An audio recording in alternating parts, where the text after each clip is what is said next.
We are here with the regional coordinator for Northeastern, the Deputy Governor of Garissa, the Member of Parliament for Garissa Township, Major Deko, and the Deputy Governor, Abdi. We have a director from Kenha, and also our regional manager for Kenha. And we are happy to report the good work and the whole of the security team from Northeastern. We are happy to report on behalf of the subcommittee of cabinet on El Nino emergency, chaired by the Deputy President, that the Deputy President of the Republic of Kenya, Honorable His Excellency Rigathi Gachagua, will be here tomorrow morning to launch a major relief distribution program for the northern part of Kenya counties.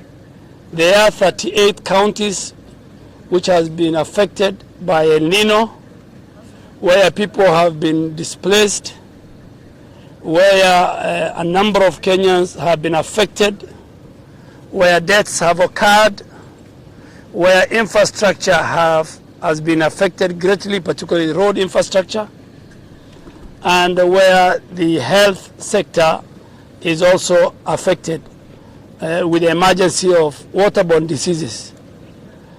This morning we want to confirm and we want to thank first the Ministry of Roads, led by my colleague Honorable Murkomen, and the whole leadership of Kenha for doing an amazing job on the main highways from Nairobi to Garissa, Garissa to Wajir, Wajir to Mandera, and Moyale to Mandera.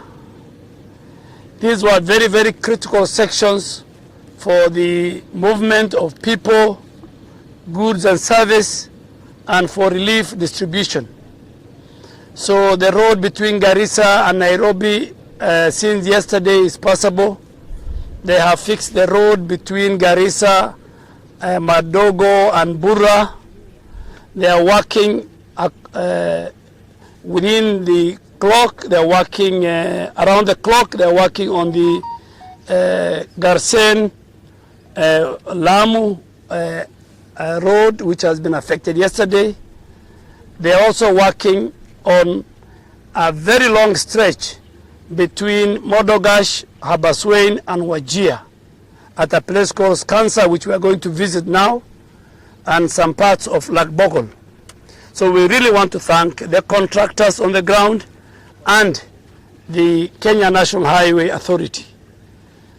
Secondly, and more important, the Ministry of Asal has got the necessary resources which the Cabinet and the President has allocated, and food distribution has started. For the first time, we have over 14 trucks here loaded with relief food, rice and beans for the affected families in Garissa. More are coming for Wajir, more are coming on the way for Mandera. The food distribution trucks have reached Hola, and the Deputy President will also pass through Tana River at a place called Madogo after he is done with Garissa.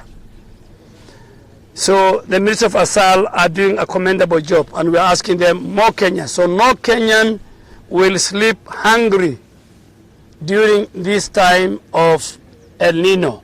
This is a commitment of the President. This is a commitment of the Kenya Kwanza government. The Kenya Defense Forces so far have airlifted close to 600 tons of food and medicine and non-food items across 5 or 6 counties, from Tana River to Garissa, Wajir, Mandera, Marsabit, which we are going to do tomorrow, and Isiolo. And KDF is also, apart from the air asset evacuation, they also are evacuating citizens who are marooned by the raging waters. With our colleagues, the Kenya Coast Guards, we have provided, KDF has provided through the Navy, they have provided boats And I really want to ask the team in Garissa led by the regional coordinator, now that the water have subsided, our team KDF, we will allow the boats in Garissa to move to Tana River where the situation is very dire. So the 2 boats which were here, plus the one from the Kenya Coast Guard, should at least, apart from maybe one to put it for standby, but I think 2 should move to Tana River to secure the lives of the people of Tana River. So we want to assure, and I'm flying to the section in Wajir, Madogash and Wajir, where the road is now impassable, with Kenha engineers, Engineer Cherono and his colleague who is the regional manager for Kenha. We will go and assess so that we can do a report to government, to the subcommittee of cabinet, and to the cabinet next week when the president comes back. So resources have been availed by government, structures have been set from the cabinet to subcommittee of cabinet, key agencies have set up their own emotions. The Interior Ministry with the national government coordination units on the ground, and the police and all other arms of security agents are on high alert to make sure that we secure, we save, we protect civilian lives, we secure properties, and we make sure that during this El Nino emergency, we reduce the number of casualties. I also urge the security agencies in this area that outside what we offer to the emergency operations as a result of the El Nino, we still upscale our surveillance and our protection, our security agencies, our special formations are on high alert to make sure that during this period of festivity, Kenyans are safe and secure from the threats of Al-Shabaab.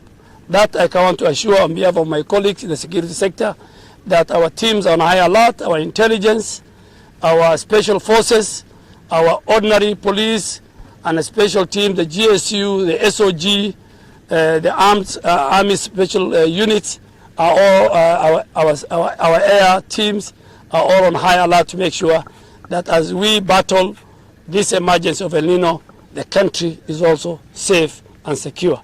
So I want to thank the regional coordinator and his team, both at the province level, at the county level.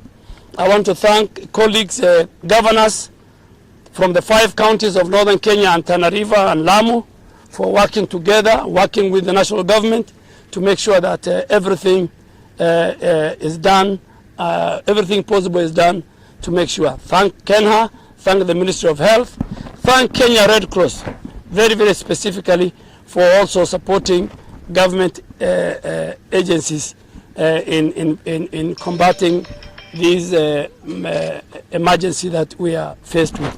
So thank you very much. I think we will, from here we will go and then prepare the ground for the Deputy President to come and visit this town tomorrow.